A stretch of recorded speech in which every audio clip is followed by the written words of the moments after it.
Buenas tardes a todos y a todas, señorías. Y efectivamente, como decía el presidente, comparezco por primera vez ante la Comisión de Hacienda a petición propia y de varios de los grupos presentes en esta Cámara. Y básicamente el objetivo en el día de hoy es informar sobre las principales líneas estratégicas que vamos a desarrollar en el Ministerio de Hacienda. Y creo, señorías, que en el breve periodo de tiempo que ha pasado, hemos demostrado nuestra convicción de atender la demanda, las peticiones de los representantes legítimos de los ciudadanos, tanto en el Congreso como en el Senado, porque saben que apenas 3 días después de mi nombramiento acudí al Senado para participar en el debate de las enmiendas al presupuesto 2018. Desde entonces hemos tenido ocasión de participar en 3 sesiones de control al Gobierno. El presidente también ha comparecido en el Pleno y estamos, yo diría que todos y todas las ministras, en estos días en nuestras comisiones para que sean sus señorías los primeros en conocer las líneas generales de nuestro departamento. Agradezco también, presidente, la disponibilidad de esta comisión de habilitar esta sesión extraordinaria para poder compartir con todos cuáles son las principales políticas que vamos a emprender y tener la oportunidad en cada una de sus intervenciones de recoger inquietudes, participando también, espero, en un debate riguroso que siente la base del diálogo. Y, señorías, me gustaría sinceramente que entre todos y todas podamos conformar un entente cordial de diálogo y de transacción, que es lo que a la postre entiendo que aporta la política. Así lo he manifestado tanto en el Pleno del Senado como en el Pleno del Congreso y también hoy quiero comprometerme con ello. No tengo duda de que la ciudadanía nos pide, nos demanda que nos entendamos y que saquemos adelante iniciativas que mejoren su vida. Y creo que tenemos que ver la oportunidad de esta nueva realidad, esta realidad social y parlamentaria, y valorar la posibilidad que nos ofrece un arco de representación en este Congreso, en donde conseguir acuerdos o emprender política requiere una mayoría más plural, más diversa, más diferenciada y, por tanto, hay que configurar consensos amplios y duraderos. Yo sé que no será fácil, porque nadie dijo que lo fuera, pero sin duda será una tarea interesante, apasionante y realmente será la forma de demostrar la vocación política de servicio público, de diálogo y de negociación que nos ha traído a todos y a todas hasta aquí. Por tanto, mi disponibilidad, presidente, a comparecer en la forma y en los tiempos que requiera esta comisión, de forma que podamos diseñar esa política y ponerla en marcha para que la sociedad sea más justa. Y, señoría, creo, y quiero empezar por aquí, que nuestra principal función, la de este nuevo Gobierno, justamente se trata de reconstruir de forma conjunta una sociedad más equitativa y solidaria. Creo que no hace falta remarcar mucho que las crisis y las políticas aplicadas durante la crisis nos han dejado un panorama desolador como legado. Yo creo que han sido muchos los daños provocados por unas políticas erróneas que pretendían la erosión del estado del bienestar, de los servicios públicos, que son además los garantes de los derechos de las personas y que son los verdaderos instrumentos para la equidad y la distribución de la renta. De otro lado, se propiciaba una recentralización normativa y el debilitamiento del Estado de las autonomías, un modelo social y de convivencia que habíamos pactado hace ahora 40 años. Desde mi punto de vista, creo que todos aquellos que estuvieron ordenando la situación de la crisis optaron por la limitación en la redistribución de la riqueza,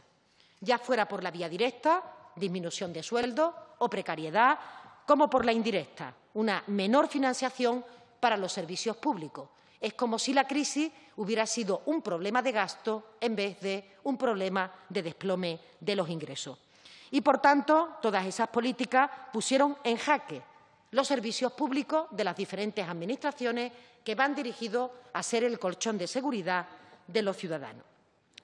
Todo ello, desde mi punto de vista, derivó en una sociedad individualista donde se evidencian grandes brechas de desigualdad, tanto en el ámbito social como en el ámbito del género, agudizándose especialmente con los más desfavorecidos, los que no ven que esta recuperación económica esté al alcance de su mano. En estos años, los que menos cobran han visto reducido, a modo de ejemplo, señorías, su poder adquisitivo un 25%. De hecho, el Consejo Económico y Social ha puesto de manifiesto los problemas que tienen muchos hogares para hacer frente a los gastos de suministros básicos. Las familias han llegado a reducir su gasto en alimentos un 19% respecto al inicio de la crisis. Pero no solo se han abierto y se han ampliado brechas de desigualdad, sino que, si no actuamos con urgencia, muchas van a condicionar el futuro de ciudadanas y ciudadanos. Porque cabría preguntarse qué futuro, con ese panorama, le espera a nuestros jóvenes, qué oportunidades reales le estamos ofreciendo. Si los más jóvenes tienen tasa de temporalidad por encima del 80%, o si algunas franjas de edad registran 40 puntos porcentuales más que la media de los jóvenes europeos, ¿qué tiene que ofrecerle la sociedad española, el conjunto del Gobierno y el conjunto de esta Cámara? Por eso no podemos seguir ignorando una realidad que simplemente estos datos señalan como un frío número, pero que la ciudadanía sufre en el día a día. El gasto en políticas sociales, es decir, en protección social, educación y sanidad, está en España 11 puntos por debajo de Francia. El Comité de Protección Social posiciona a España en la peor situación en los principales indicadores de prevención de pobreza infantil y del riesgo de exclusión. Por esto, consideramos que es el momento de hacer política social. Y no me caigan en ese simplismo en el que a veces se quiere plantear de que hay banderas que las diferentes ideologías enarbolan de una o de otra manera. No. Hacer política es construir una sociedad más justa, más equitativa, que pueda dar respuesta a lo que demandan los ciudadanos. Verán, una de las frases más emblemáticas de la campaña de Alexandria Ocasio-Cortez, esta mujer que ha puesto el socialismo en el centro del debate americano, ha sido «es hora de uno de nosotros»,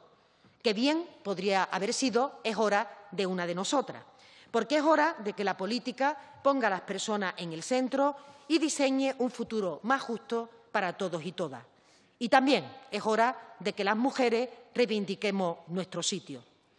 Por eso, el hilo argumental de mi intervención va a hablar de políticas redistributivas, en las que creo firmemente, de políticas equitativas, solidarias, que construyan una sociedad en red, que proteja, que aupe, que nivele y que reparta. Necesitamos una revolución de la decencia, como le leí el otro día a Martin Schulz. Es hora de demostrar que hay otra forma de hacer política. Es hora de que las personas que han estado sobreviviendo con la pensión, que han visto precarizado su trabajo, que han tenido dificultades en el acceso a la sanidad o a la educación, recuperen la ilusión de un país que no va a darles la espalda, sino que va a intentar mirarle a los ojos, que va a dejar de legislar para unos pocos y va a hacerlo para la mayoría. Y tenemos que poner todo nuestro talento e ilusión, los principios y las convicciones, pero también el rigor y la responsabilidad. Tenemos que sopesar lo importante y reflejar esto en el cambio de rumbo de las políticas. ¿Y hacia dónde se van a dirigir? Pues básicamente a que se refuercen los servicios públicos fundamentales, debilitados por esas políticas previas. Intentamos hacerlo más robusto y más envolvente. Va a esta política a orientar en la mejora del acceso de las personas a los servicios para que no haya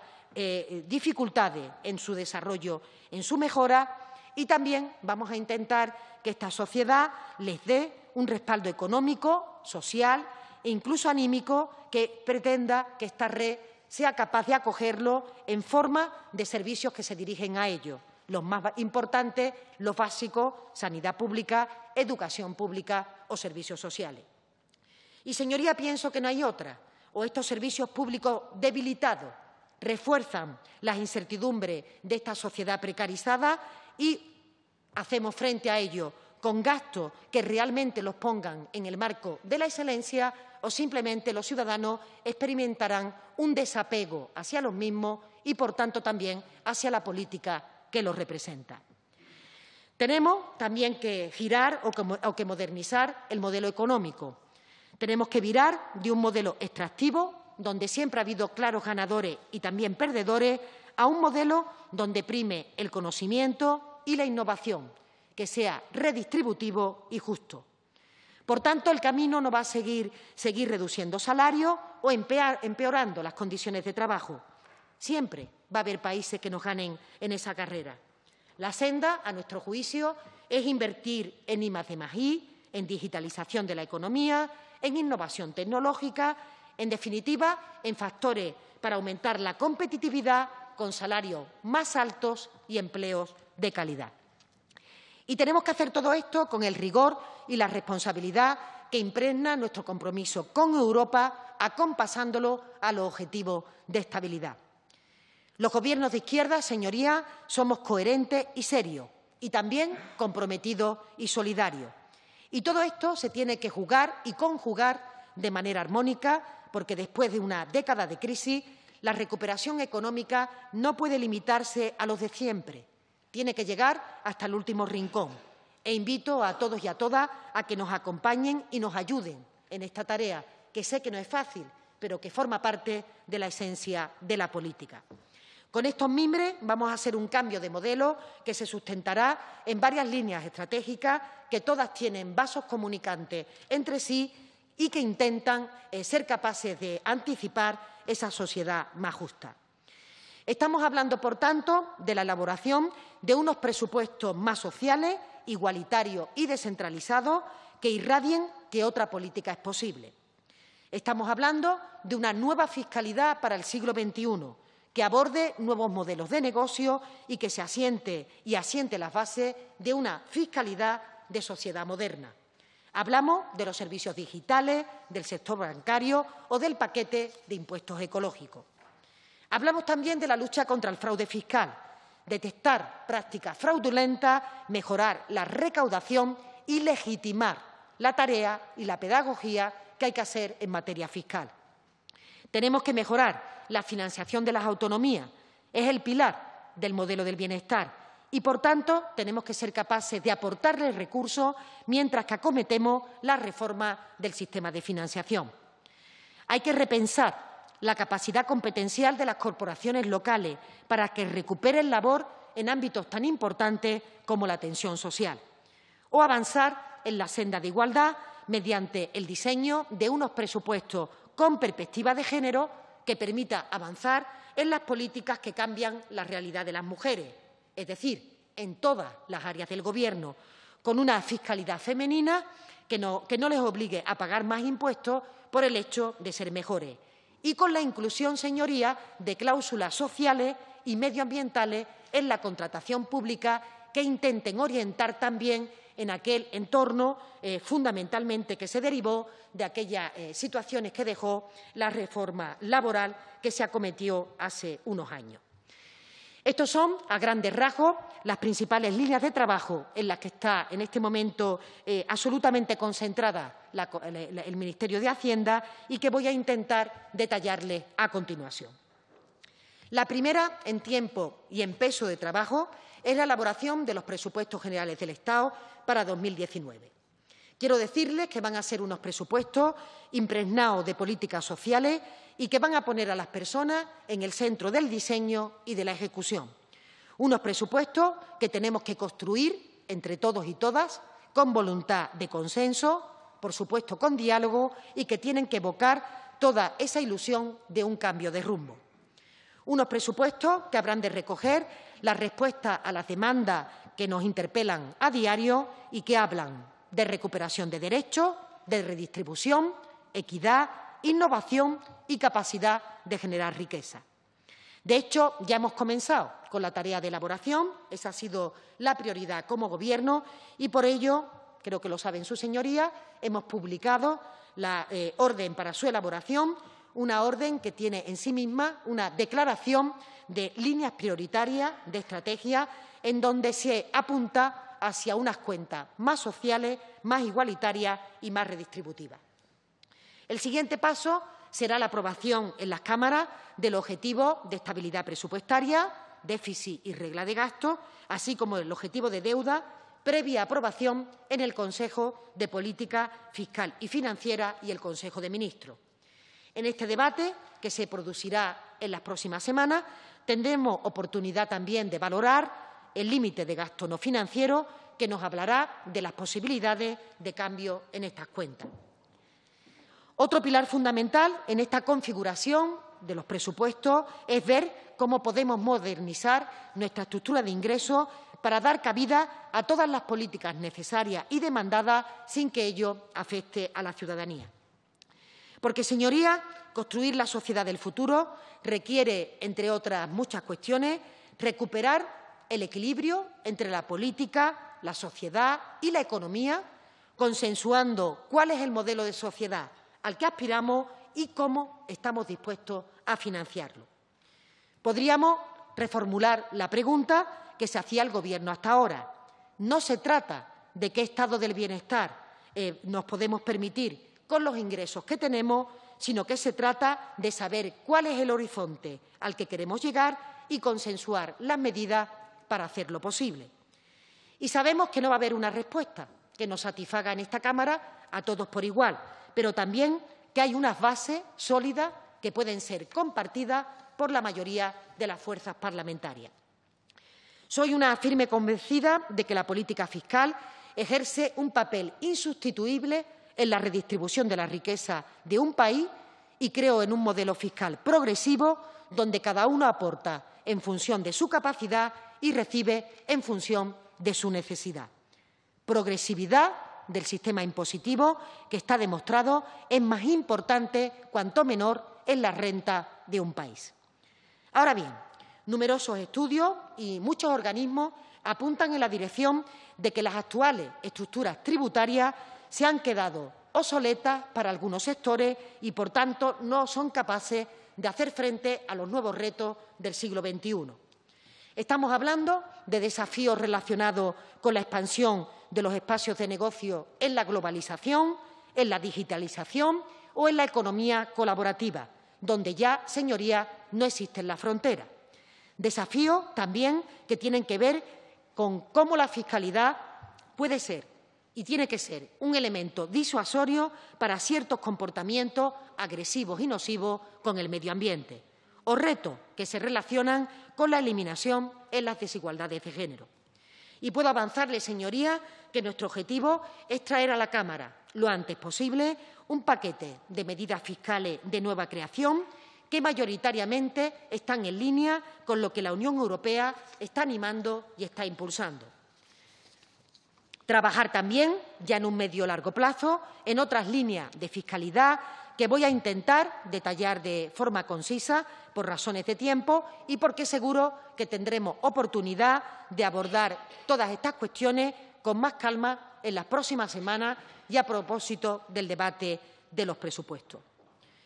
Por eso, señorías, estas medidas fiscales van orientadas a grandes empresas y a ajustar su contribución a la sociedad y al bien común y, por tanto, no van a afectar en ninguna medida al contribuyente. No vamos a tocar los impuestos de los ciudadanos, por tanto, ni de las clases trabajadoras ni de las clases medias. En este sentido, creo que los ciudadanos, durante los tiempos de crisis, ya han vivido diferentes subidas impositivas protagonizadas por el Gobierno anterior y, por tanto, revisaremos el sistema fiscal en aquellas áreas donde entendemos que la fiscalidad actual no da una verdadera acogida o no representa de manera clara la capacidad tributaria de esas nuevas áreas del conocimiento. Básicamente, señoría, como le digo, nuevos sectores económicos o globalización.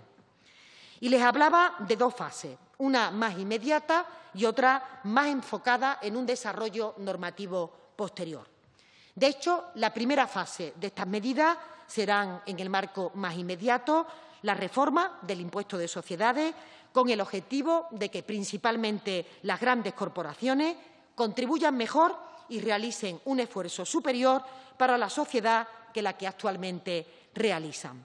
Y, señorías, de lo que se trata, y en este apartado creo que sintoniza con muchos de los programas de fuerzas políticas presentes en la Cámara, que en todo caso de lo que se trata es de intentar acercar el tipo teórico impositivo al tipo real. Y, insisto, no va a afectar ni a las pymes ni a las empresas medianas. Estamos dirigiendo una política para que contribuyan más próximo al tipo teórico las grandes corporaciones, las grandes empresas. Asimismo, también, señorías, llevaremos a cabo, quizás de forma incluso más inminente, la ley del impuesto sobre determinados servicios digitales que conlleve que se tribute por los ingresos creados a partir de ciertas actividades digitales en las que los usuarios desempeñamos un importante papel en la creación de valor. Piensen, por ejemplo, en lo que ingresan determinadas empresas con la venta del espacio de publicidad online, con, por ejemplo, las actividades intermediarias de las plataformas digitales que permiten a los usuarios interactuar unos con otros y que pueden facilitar la venta de bienes y servicios. O directamente, señorías, actividades en venta de datos que se generan con la información proporcionada por el usuario. Son 3 áreas que tenemos que ser capaces de encontrar un encaje fiscal y que, por tanto, permita que contribuyan en la medida de esta actividad. Es necesaria, por tanto, una regulación inteligente que favorezca el desarrollo de estos nuevos modelos económicos y empresariales que se fundamentan en la digitalización y en la economía colaborativa. También, otra de las líneas importantes va a ser esta adaptación a la nueva normativa fiscal que, como les digo, para determinadas áreas ha quedado obsoleta. Lo haremos y lo planteamos también en coordinación con las orientaciones que la Unión Europea está dando justamente para que los Estados miembros aporten iniciativa y regulación con estas materias. Decía Bertolt Brecht que las crisis se producen cuando lo viejo no acaba de morir y lo nuevo no acaba de nacer. Y, efectivamente, en el sistema fiscal estamos conviviendo con formas de abordar la fiscalidad que responde a sectores tradicionales y tenemos que incorporar esas áreas de nueva creación. Habrá, señorías, por último, un paquete de medidas relacionadas con la fiscalidad verde y hablamos fundamentalmente de impuestos que no tienen un afán recaudatorio, sino que tienen la vocación de cambiar dinámicas, prevenir situaciones que afectan a la ecología o contribuir a la sostenibilidad o a la economía circular. En todo caso, como he dicho al principio de mi intervención, todas las propuestas, también las que se planteen en el paquete de fiscalidad verde, no podrá afectar ni a autónomos ni a profesionales y, por tanto, la corrección de esas situaciones se tendrá que hacer también sin incidir en la actividad económica de estos pequeños o grandes empresarios en términos de ser autónomos. Por eso les decía que tendremos ocasión de discutir sobre todas estas cuestiones. También creo que en las comisiones que se han celebrado en paralelo, mi compañera del área de transición ecológica, creo que esta mañana también ha hecho referencia a este último apartado porque vamos de la mano del Ministerio de Transición Ecológica en aquellos comportamientos en los que, insisto, no se tiene tanta capacidad recaudatoria como disuasoria de que vayamos cambiando una sociedad que piense en el futuro. De otro lado, señorías, seguiremos explorando opciones en relación al impuesto sobre el sector bancario, en línea de lo que se está trabajando también en Europa y, por tanto, seguiremos avanzando también en un sector que entendemos que todavía no ha hecho la contribución efectiva en términos de tributación. Y tendremos todo este paquete de medidas que encajarlo en un horizonte en donde prime la rendición de cuentas, la transparencia, el refuerzo a los comportamientos pedagógicos en materia de trasladar la importancia de los impuestos y, sobre todo, reforzaremos la comunicación de la Administración con la ciudadanía. Por ello, es fundamental seguir apostando y mejorando los servicios de información y asistencia de la agencia tributaria, en línea con lo que ha venido desarrollando en los últimos años. Vamos a poner en marcha un plan de comunicación clara en materia de impuestos que permita entender a los ciudadanos por qué se pagan, a qué se dedican, en qué se invierte el dinero que cada uno aporta y, especialmente, a mejorar las notificaciones con una forma más clara, digamos que oriente mejor al ciudadano que las que reciben en la actualidad. Por tanto, amplia tarea las que tenemos por delante y, por tanto, señoría, concluyendo en esta parte de mi intervención, insistirle en que todas las propuestas en materia fiscal tendrán un equilibrio, una coherencia con el presente y también estarán comprometidas con el futuro. A lo que aspiramos es a un planteamiento moderno, responsable, para un país que aspira a ser uno de los más avanzados de nuestro entorno. Y, por tanto, toda esa política redistributiva tendrá que beneficiar a las clases medias y trabajadoras de nuestro país, en tanto puedan permitir que disfruten de servicios públicos de excelencia con bases en una sociedad más competitiva, más dinámica, más internacional y más inclusiva.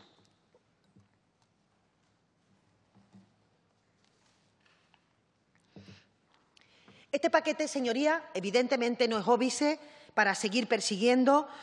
una tarea que es fundamental en cualquier democracia, como es la lucha contra el fraude fiscal. Considero que no hay un elemento más antipedagógico, más disuasorio para la ciudadanía, ver que no todo el mundo contribuye en la misma medida con sus obligaciones fiscales y, sobre todo, que no se persiga por parte del Estado que esas obligaciones sean respondidas en tiempo y en forma. Por eso, señorías, vamos a continuar en esta tarea de prevención y de control del fraude, en el que les puedo anunciar que en las próximas semanas vamos a traer una ley donde incluiremos algunas medidas que incidirán justamente en esta tarea,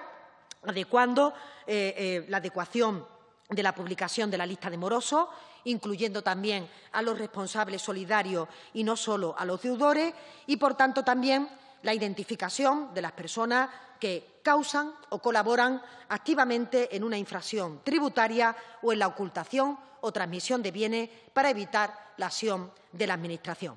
Igualmente, la ley incluirá la actualización de la lista de paraísos fiscales, de manera que se evidencie la creación de las estructuras offshore o se vea que beneficia a corporaciones que tienen baja o nula recaudación. Y, en línea con Europa y la regulación de las prácticas de ingeniería fiscal, se va a intentar, con esta ley, combatir en mayor medida o luchar contra comportamientos inadecuados de grandes empresas multinacionales que pagan el impuesto en diferentes lugares y que, fundamentalmente, lo que queremos es que se evite una planificación fiscal abusiva que haga que siempre algunos se queden con la parte ancha del embudo. Y creo también que pueden compartir conmigo, señorías, que no se podría hablar de fiscalidad en estos tiempos que corren y en el debate que se ha abierto en la actualidad sin incorporar la perspectiva de género, porque después de muchos años en los que la igualdad había retrocedido, se habían experimentado singulares situaciones que parecían superadas, pues los hombres y las mujeres salimos a la calle de forma, yo diría, abrumadora para decir que basta ya de conducta o de comportamiento que puedan provocar un asesinato o un maltrato en las mujeres, una discriminación laboral porque acceden a empleos más precarios o que tengan salarios más bajos o la incapacidad de conciliar su vida familiar y laboral. Yo creo que este grito intergeneracional, que va también en línea con lo que estaban advirtiendo el Fondo Monetario Internacional, la OCDE o la Unión Europea, hay que incorporarla en el corazón y en el núcleo de todas las políticas. Y en esto el Ministerio de Hacienda tiene un papel fundamental. Creo que podemos contribuir al diseño de políticas que tengan un impacto positivo en la corrección de estos desequilibrios. En primer lugar, elaborando los presupuestos con una metodología que conocemos bien en otras administraciones, como son los presupuestos con perspectiva de género. No se trata de acompañar un informe a la elaboración de los presupuestos, sino que tenemos que incorporar la perspectiva de género en toda la fase del ciclo presupuestario.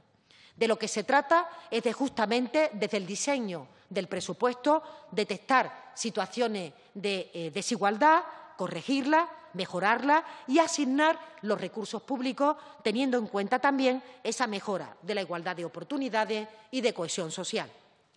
En segundo lugar, vamos a poner en marcha una línea de trabajo en materia de fiscalidad y género como les decía anteriormente, haciendo una revisión en profundidad del impacto que tienen entre las mujeres las principales figuras impositivas, su diseño, su sistema de desgravación o sus bonificaciones y, muy especialmente, en lo relativo a las empresas para que dispongan de un mayor incentivo para la contratación de mujeres o para la presencia de las mujeres en los consejos de administración.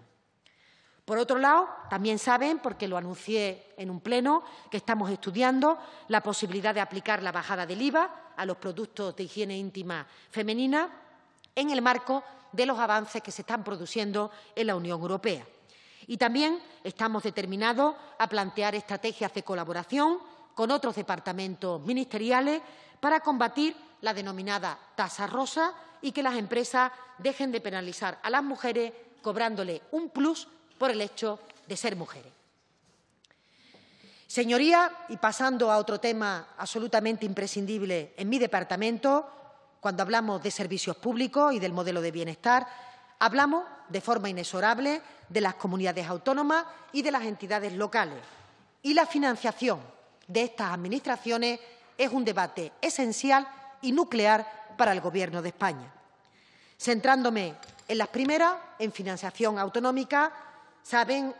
fundamentalmente aquellas personas que me conocen, que tengo un corazón autonomista, una configuración del Estado y, por tanto, mental también autonomista, y creo que es una vocación democrática que entre todos tenemos que reforzar.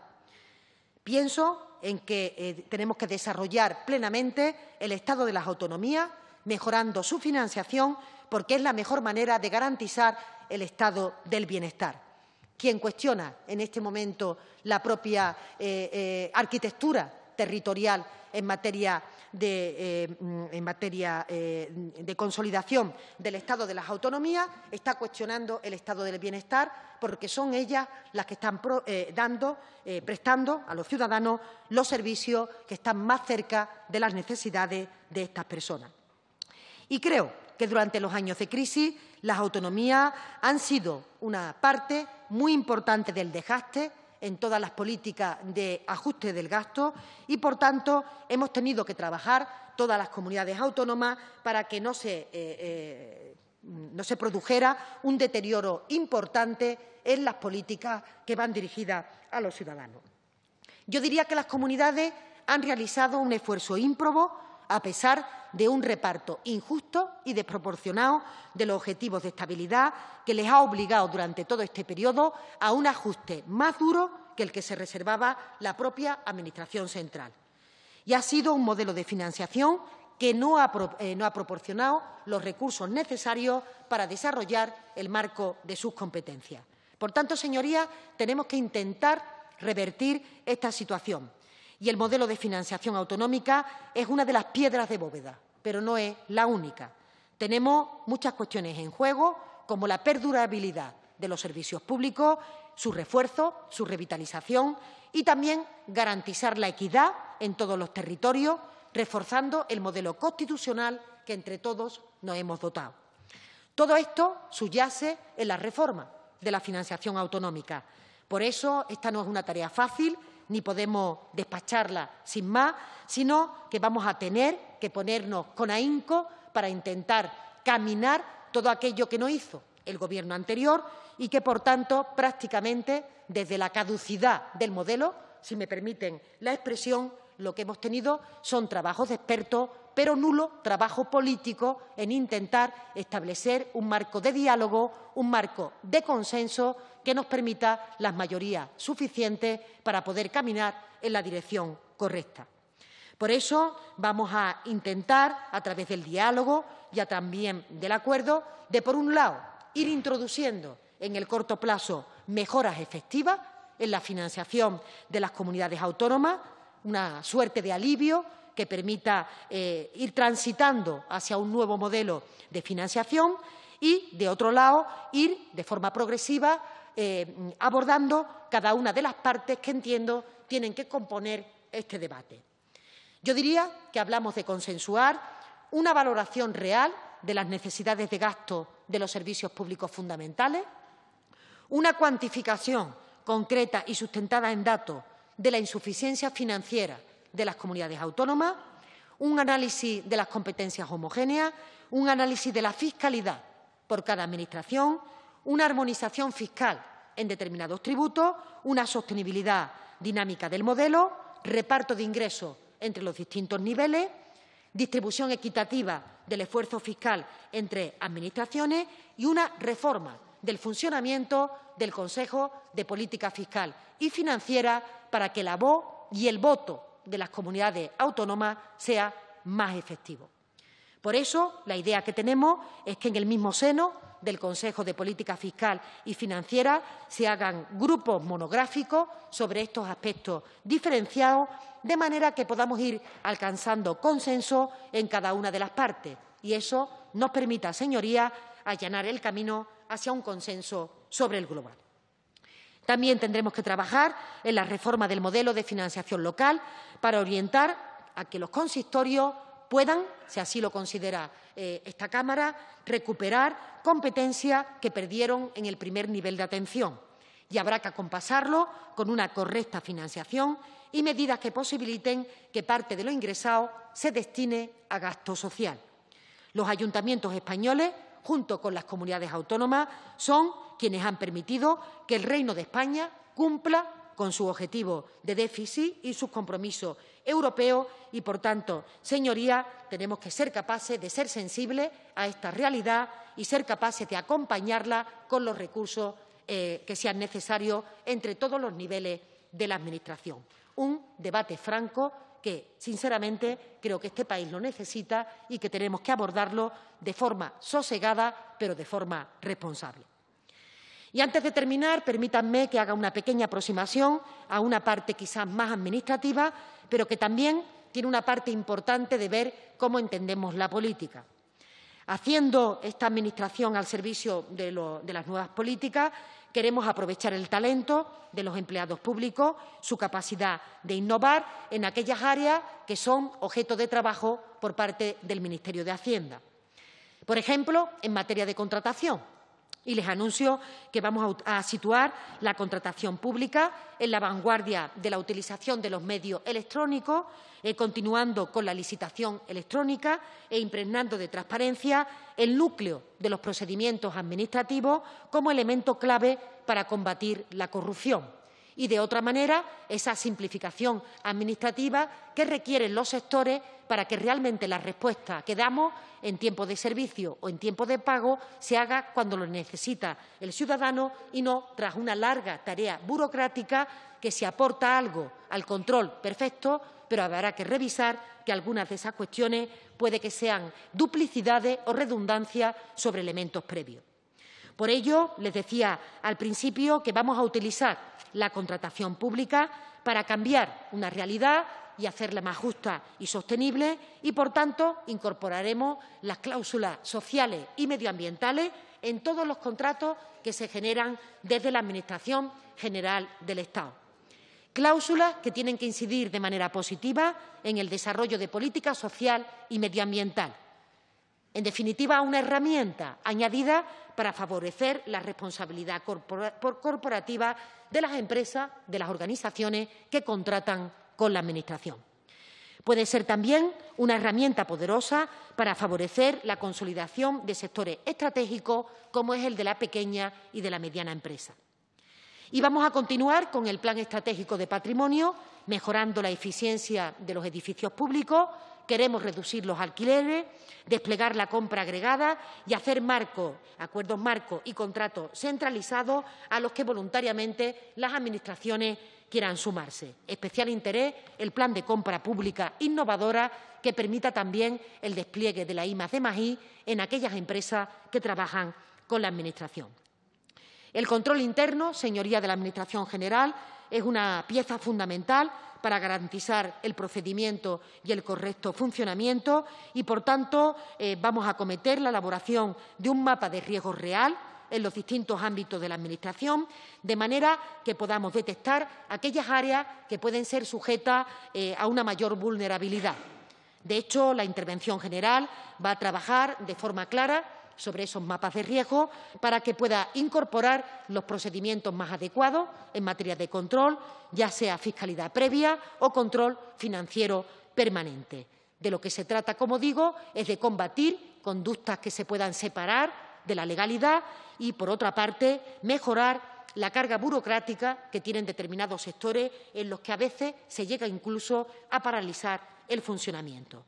Será fundamental el papel de la IGAE en recuperar la credibilidad de nuestros organismos ante Bruselas, porque en su mano está, y en su pericia técnica, la elaboración de elementos de control tan importantes para el papel de España o de Europa como es el SES 2010 o los parámetros que Eurostat está indicando para su incorporación en las cuentas públicas. Por eso, señorías, todas estas líneas de trabajo las iremos desarrollando a lo largo de esta legislatura y tendremos ocasión de debatir cuantas cuestiones del detalle se puedan plantear. Pero no podría terminar tampoco mi intervención sin agradecer el trabajo de todas las personas que están desarrollando su tarea en el Ministerio de Hacienda, en la Intervención General y en la Agencia Tributaria, porque les puedo asegurar que son magníficos profesionales que ponen lo mejor de ellos para que realmente se redunde en la mejoría de las condiciones de vida, de la calidad de vida de todas las personas. Le leía hace poco a Daniel Innerarity que no se trata de salvar el estado del bienestar, sino de repensar la redistribución en un contexto global y productor de desigualdades inéditas. En esto, señorías, creo que la hacienda pública tiene que jugar un papel fundamental. Por eso, estas líneas espero que vayan en esa dirección, quedando a su disposición para cuantas cuestiones quieran ustedes apuntar, quieran inspirar, para poder incorporarla en este marco estratégico y también, señoría, cómo no, para tener capacidad de ir encontrando puntos de acuerdo, puntos de diálogo que nos permitan trabajar conjuntamente, que es lo que nos demandan los ciudadanos. Muchas gracias.